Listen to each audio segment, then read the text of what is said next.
अभी मत्स्यजीवी समाज के मंत्री मेरे से आज मिलने आए थे और इनके अलावा मुझे 3 दिनों से लगातार फ़ोन से यह सूचना मिल रही है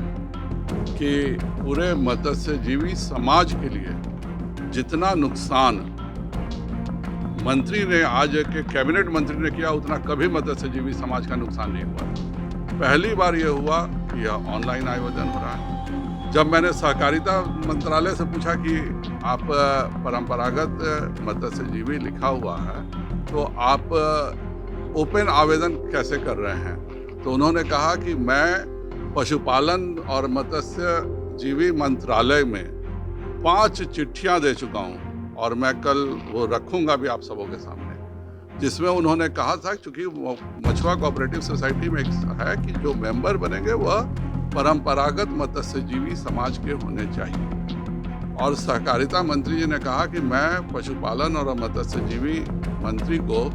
5 चिट्ठियां लिख चुका हूं कि परंपरागत मत्स्यजीवी समाज कौन कौन है, कृपया कर मुझे उसकी लिखित जानकारी दी जाए। और आज तक उसकी सूची नहीं दी गई और इसलिए जाहिर बात है कि अगर मत्स्यजीवी मंत्रालय यह नहीं बताएगा कि परंपरागत मत्स्यजीवी समाज कौन कौन है तो यह ओपन रहेगा।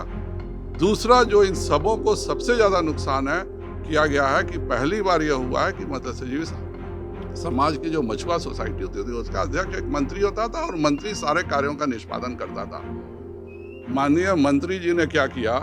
कि यह मत्स्यजीवी सोसाइटी का मंत्री पद को खत्म कर दिया। इसके बदले एक कार्यकारिणी रहेगी और उस कार्यकारिणी को चलाने का एक अफसर रहेगा इंचार्ज, अर्थात पूरी मछुआ सोसाइटी को उनके आपस के बीच में न दे करके एक अफसर उसका मालिक रहेगा। इसकी बहुत मैं भरोसा करता हूं और मैं तुरंत अनुरोध करता हूं इस पर वह कार्रवाई करें, नहीं तो उन पर मैं कार्रवाई करूंगा। मैं ये चीज़ें जो उन्होंने किया है मत्स्यजीवी समाज के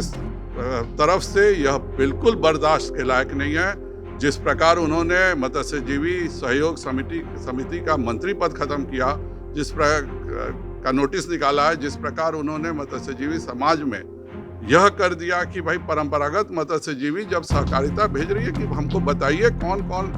समाज परंपरागत मत्स्यजीवी है, और आज तक उन सभी समाज के व्यक्तियों का कौन कौन समाज परंपरागत मछुआ मारते हैं उसके समाजों का नाम, क्योंकि यह कोई एक समाज नहीं है, ये केवल निषाद भी हैं, केवट भी हैं, बिंद भी हैं, केवरत भी हैं, भागलपुर के साइड मंडल भी हैं, कुछ दुनिया भी हैं, जो सब ये लोग मछली का काम करते हैं। इसलिए यह लिस्ट की बात पशुपालन और मत्स्यजीवी कैबिनेट मंत्री को देना था,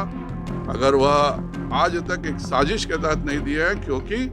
उनसे बेचारे ये गरीब मछुआरे जो मंत्री हैं इनसे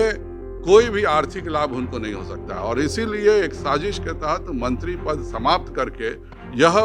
पूरे कार्यकारिणी बना करके एक अफसर को उसका मालिक बनाना